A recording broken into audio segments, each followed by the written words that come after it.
हर लाभ हमारा शुभ ही हो ये ज़रूरी नहीं है, पर हर शुभ हमारा लाभ ही होगा ये पक्की बात है। हर लाभ शुभ नहीं होता। कई बार हम जीवन में कई ऐसा काम करते जिससे लाभ तो हो जाता पर उससे शुभ नहीं होता। उस लाभ से आप पैसा भी कमा लो, धन भी कमा लो, लेकिन वो फिर कहीं गलती जगह उपयोग होगा हमारे जीवन में। कहीं बीमारी हो गई, कोई ये हो गया, वो हो गया। तो हर लाभ शुभ हो ये जरूरी नहीं है, ये आवश्यक नहीं है, पर हर शुभ तत्व हमारा लाभकारी होता ये पक्का है।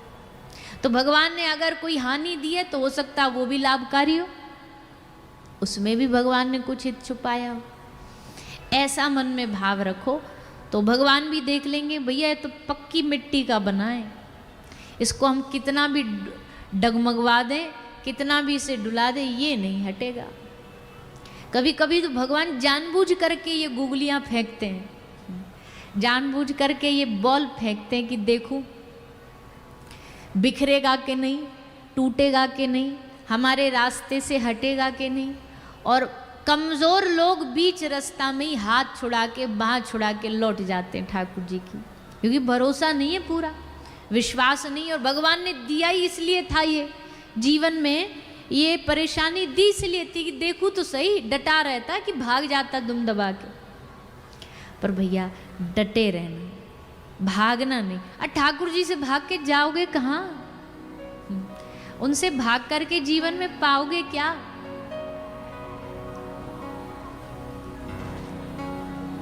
हमें भगवान पे बड़ा भरोसा था, पर फिर भगवान ने हमारे जीवन में कुछ ऐसा कर दिया, हमारा भरोसा ही उठ गया भगवान से। हमने कहा तुमको कभी था ही नहीं भरोसा, होता तो उठता नहीं। भरोसा कोई खिलौना थोड़ी है कि टूट गया फिर जुड़ गया, टूट गया फिर जुड़ गया। भरोसा तो भरोसा होता है, विश्वास तो परम विश्वास होता है। परम विश्वास के साथ जीना भक्त का लक्षण है। तो आप सब, हम प्रार्थना करते हैं ठाकुर जी से, आप सब से भी कि सात्विक भक्त बन जाओ, सात्विक भक्त बनो। राजसिक और तामसिक की गिनती में नहीं आना, हमें सात्विक भक्तों की गिनती में आना है। सात्विक भक्तों की गिनती में कौन आते हैं? बोले जाही विधि राखे राम,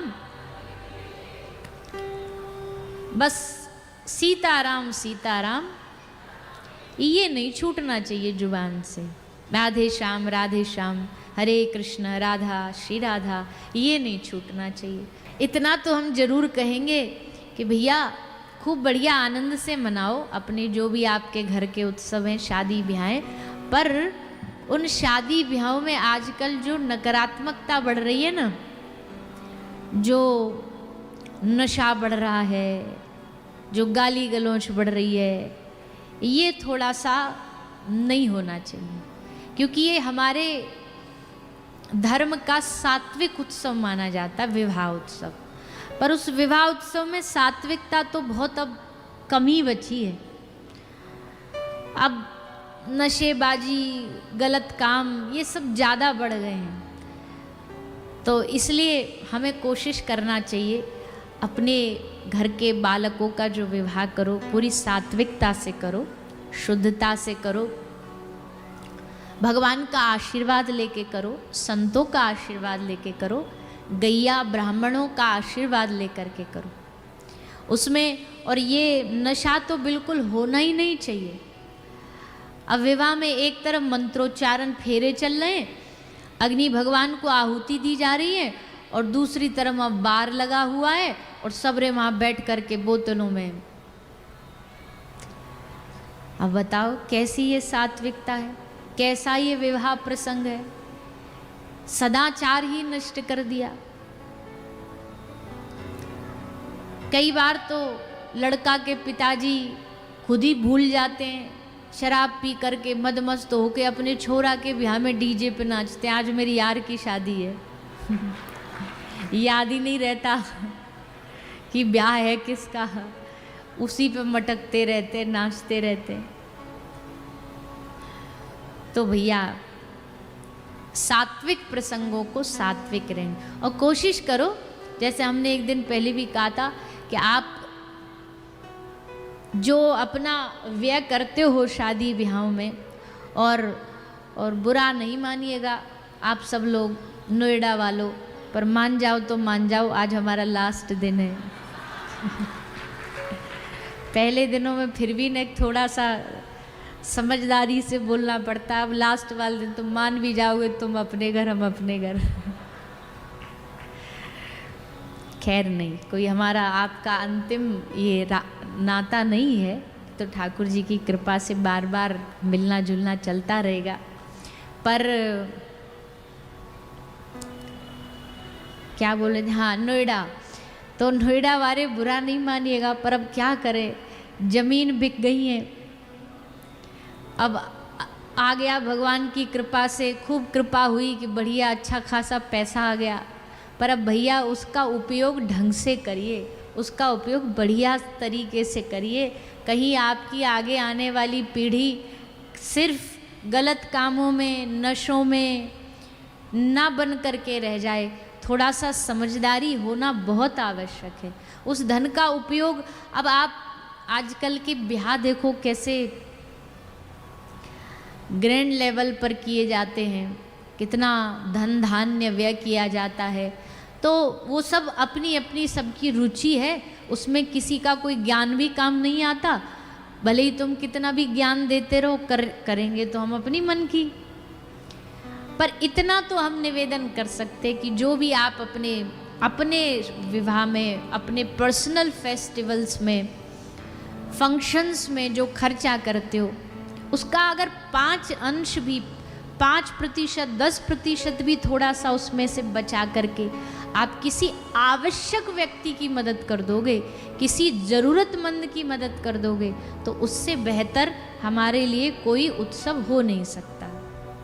ऐसा हमारा मानना है, बाकी तो सबकी अपनी अपनी रुचि, अपना अपना मन। तो विवाह प्रसंग भी बड़ा उत्तम श्रेष्ठ प्रसंग माना जाता है, उसको बड़ी समझदारी से सबको करना चाहिए। ठाकुर जी का ब्याह हुआ रुक्मिणी मैया के साथ, खूब हर्षोल्लास के साथ विवाह मनाया गया।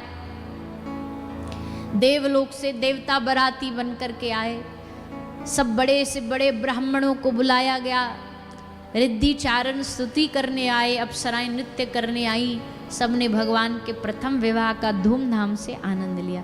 अब पहला था तो भैया खूब धूमधाम से मनाया गया। अब आगे वाले तो ठाकुर जी के ब्याह बड़े जल्दी जल्दी शॉर्टकट में हो जाते हैं। क्योंकि इसलिए भी हो जाते हैं क्योंकि ब्याह पहले प्लान तो कुछ होता नहीं है, अचानक से इंद्रप्रस्थ आए, दिल्ली आए आपके ठाकुर जी अर्जुन के साथ, यमुना जी के तट पे विहार कर रहे थे।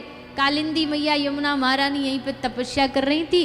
अर्जुन ने पूछा, देवी कौन हो, क्यों बैठी हो? बोले तप कर रही हूँ भगवान द्वारिकाधीश को पति रूप में प्राप्त करने के लिए। अर्जुन बोले कब तक तपस्या करोगी, ये यहीं बैठे साइड में, जाओ जाके वरमाला डाल दो।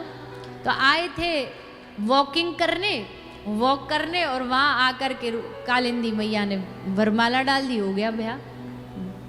गए थे मणि लेने के लिए श्री जामवंत जी से, वहाँ मिल गई जामवती जी। जामवंत जी बोले प्रभु हमारी कन्या, अब ब्याह तो आपको करना पड़ेगा। ठाकुर जी बोले प्रभु हम ब्याह अभी अभी करके आए रुक्मिणी जी के साथ, हमारा ब्याह ऑलरेडी हो चुका है। जामवंत जी ने कहा प्रभु ये राम अवतार थोड़ी है कि एक पत्नी व्रत धारण करोगे, ये तो लीला पुरुषोत्तम है, सबरी दुनिया के पति आप ही हो।